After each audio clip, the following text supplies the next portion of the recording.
Nope. Hi, I'm the Warrior Witch, and you can call me Nike.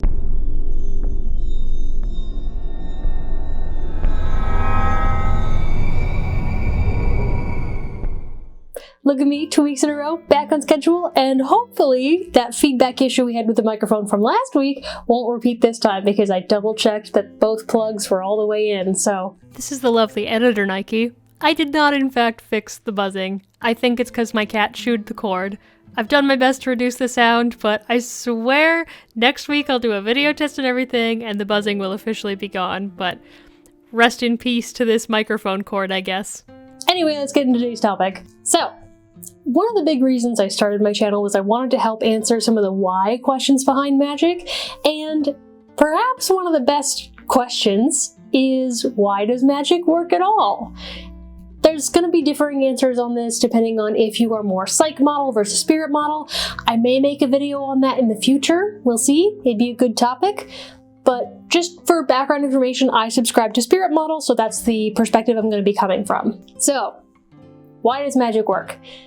There's two different ways to phrase it as the sort of broadest concept possible, and the one that witches are more likely to hear is going to be as above, so below, and you may also hear it in more ceremonial spaces or more like occult general spaces as microcosm versus macrocosm. They mean the same thing, as above, so below, little space versus big space, etc. Now, what does this mean exactly? This means that the things you do here on Earth, in the physical plane, in your spell work, affect the greater cosmos, the greater world, the greater energetic sphere, whatever you want to kind of refer to it as. The things you do in the small space reflect into the big space. And I'll go through some examples with this because it can be kind of hard to understand at first, so we'll just get into it. One of the easiest ways I can explain it to witches is honestly going to be through spell work, which I just referenced, and it's kind of like this. When you're doing a spell and you're going through your correspondences and your ingredients, everything you're doing within that spell work, you're doing it in a small space, you're lighting a candle, you have your herbs, and this small space, this spell that's right in front of you, usually no bigger than something that you could probably fit in your hands, is meant to activate something in the greater world to bring about the result that you want. So say a job spell. Well, you're doing something in your home or wherever your altar may be or wherever the working may be done. You're doing something quite small. You're burning a candle, whatever it is that you're going to do. I'll go with candles because I do them a lot. So you're doing this candle spell and you're burning it down to affect the larger universe to bring in a job.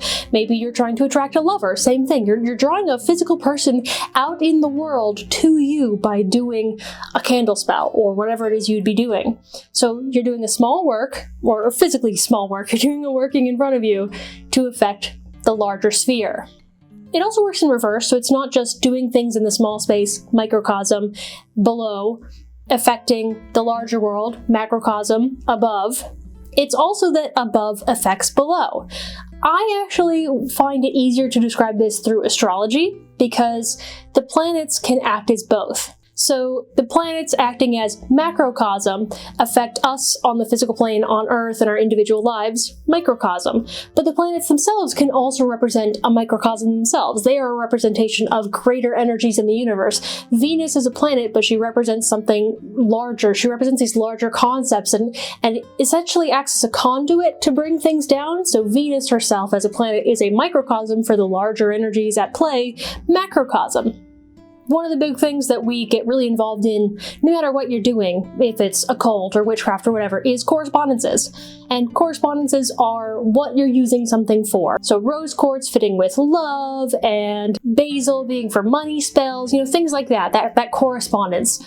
Well, why do those things work? So we know that they work within the microcosm, macrocosm framework, as above, so below, but why do they work the way that they do? There's different theories behind this, especially in an animistic perspective. It's that a plant acts the way it wants to, so like I am more inclined to drawing and witchcraft, but other people in my life are not. They're inclined towards dance, and some people are inclined towards photography, some people are inclined towards business. So you wouldn't ask me for your business needs, you wouldn't ask me to help sell your home, and you wouldn't ask my non-witch friends to do witchcraft. So in the animistic perspective, different plants play different roles because that's just who they are. We also find a lot of these through different methods, a lot of trial and error, there are personal correspondences, which we'll talk about in a minute, and there's also folklore and cultural differences. Trial and error is kind of obvious. You try a certain herb and a bunch of different spells and see how it works out and how it changes things and whether or not it seems to affect them at all, and there's lots of ways you could communicate with the plant spirit itself. Lots of trial and error. You just try a bunch of stuff and see what happens, essentially. Now, personal correspondences are a little bit trickier. Personal correspondences are going to vary from person to person because they're personal, it's sort of in the name, but personal correspondences are not necessarily going to be wrong because they're different for you. Think of it this way. If my family tradition around the holidays, because that's where we are currently, is to have hot cocoa with cinnamon in it. Maybe for me, cinnamon would be like a family thing. It would be something that makes me feel comforted and at home. Maybe it fills me with like a familial love. But for other people, maybe they only ever use it with their partner. So for them, it would be a romantic love or a spicy kind of love. And for other people, it could be that they worked in a place that had a lot of cinnamon in it. So for them, it represents job and money. So that personal correspondence is still going to play a role, and it just might not be the same for everybody else. So the person who associates it with their job is not going to be using it necessarily in a love spell, because to them it just doesn't really correspond as much to a love spell. Now, the real difference and the debates about right and wrong oftentimes come down to culture differences and folklore. And a lot of the time we can find folklore things out there to help tell us what the correspondences are. For example, I have a book that includes 49 Norwegian folktales, and I was going through it just because I was curious to see what might be around. And one of the stories in the book talks about using the dew on the leaves of a lime tree to heal your sight. It was part of a story, it's a whole thing, but we'll just go with that. So the dew on a lime tree in this story, in Norwegian folklore, is healing. So you could use it for like physical healing. But in another culture, the dew on a lime tree might be something entirely different based on folklore, based on the cultural traditions in that area, based on the region where it is in particular. So that's going to be a really big difference. So if one culture uses it for one thing and another culture uses it for another, it doesn't make either of those cultures wrong, it just means that they're used differently in those practices. Things are multi-use. How one person uses a camera is going to vary wildly from another person who uses a camera. I'm not the same kind of photographer that even my other witch friends are. My friend Robin at A Tired Witch does not take photos the same way that I do. If you want to think of it this way, it's kind of like a stylistic thing. Now, another big one is sympathetic magic. So sympathetic magic, while you may confuse it based on the name, it's not magic you do because you sympathize with another person. It's magic that represents another person or another thing. It represents a concept. So that's why we use figural candles. It's why we use certain drawings. Certain items represent certain ideas. So for one person, a snake might represent wisdom. For another person, snakes might represent trickery and treachery. So it's where it starts to mix with the personal correspondences and the cultural things.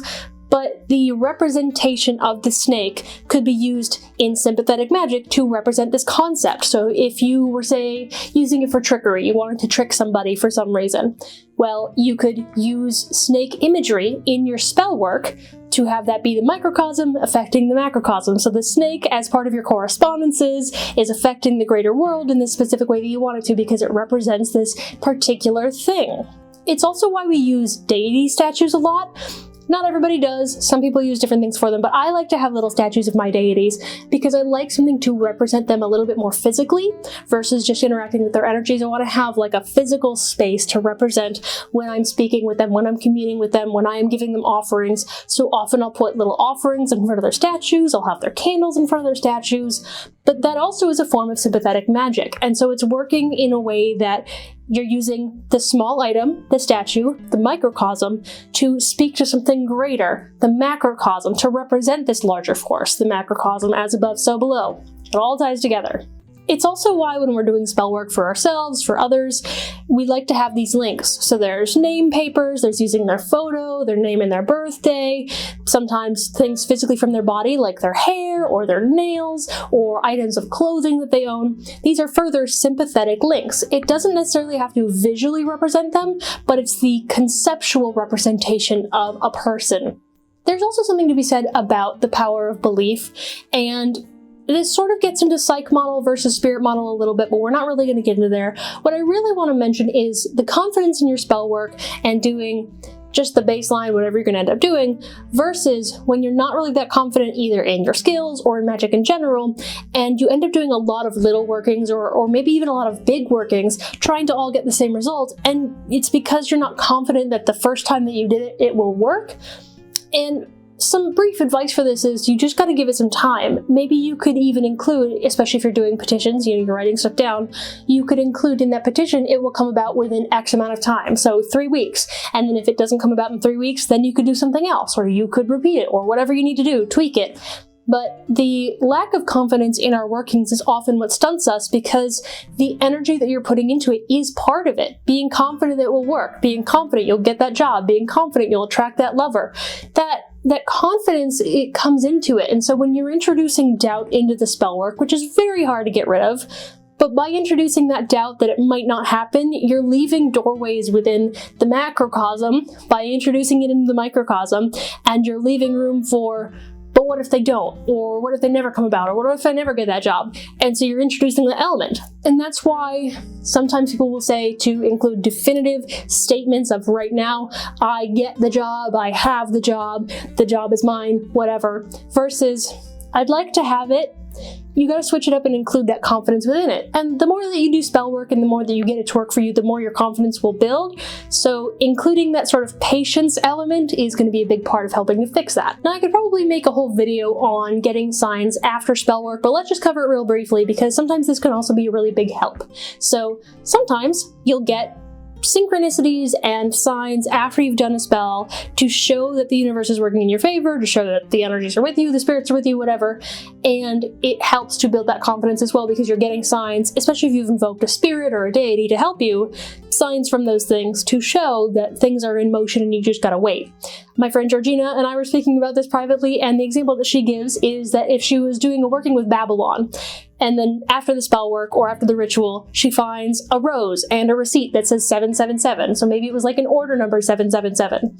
This to her, because these two things are associated with Babylon, would show Babylon was listening, this is a sign, just hold your horses and wait and let it happen. So the post-magic synchronicities are also things that you have to look out for, which is why keeping a journal is a really good idea. Writing everything down, learning everything you can, and being able to have these correspondences sometimes in your head already. So if she didn't remember that Babylon was associated with 777 off the top of her head, maybe she would miss this sign, you know? Magic is a complicated thing, and not everyone's going to define it the same way, not everyone's going to view it the same way, so it's hard to say exactly what it is and why it works, but these are some of the ways that we can describe how it works and the ways that we can see it working for us and with us. So it's really going to depend on tradition as well, the things that you're going to see, the explanations you have, where it comes from, all those things, but generally, if you take one thing away from this video, just remember, microcosm, macrocosm. As above, so below. What you do here happens out there. What you do here affects out there. It's the main concept. That's the biggest part of it. Sympathetic magic, same way. You have this small thing representing this bigger thing. You're doing this small thing to represent other things in motion in a larger scale. Astrology is the same way. If you're ever a little confused about it, that's often the base concept as well, without using those exact words, is that the big old planets moving out there affect little old us living down here. Same thing, macrocosm, microcosm. I think that's all I've got for you guys this week. So if you're not already subscribed to my channel, you should do it. I'm very cool. I'm getting back in the saddle and going to every week as much as I can, minus perhaps a week or two in the new year-ish where I'll be moving. But after that, we'll be good to go. So subscribe to me. As I said, I'm cool. I'm also on other platforms. I have Vero, which is pretty cool. I have my website where occasionally I write blogs. I'm on Instagram. I'm on TikTok. I'm all over the place. It's very fun. And I stream on Twitch with my dear friend Georgina Rose every Monday, Wednesday, with very few exceptions. The week leading up to New Year, we won't be streaming. But otherwise, every Monday, Wednesday. And speaking of Wednesdays, I'm part of a podcast called Magnolias Magic, and that produces episodes every Wednesday. So tune into that as well if you want to hear more of my lovely, lovely voice. And if you want to support me, I also have a Patreon and a Ko-Fi. And if you're on Patreon, you get early access, you get extra goodies, you get some graphics that I make for you guys, any photos that I take, I get to make for you guys into wallpapers. So all sorts of fun stuff. You should definitely support me because I'm cool and those are cool benefits. But that's it. So I'll see you guys next time, and blessed be.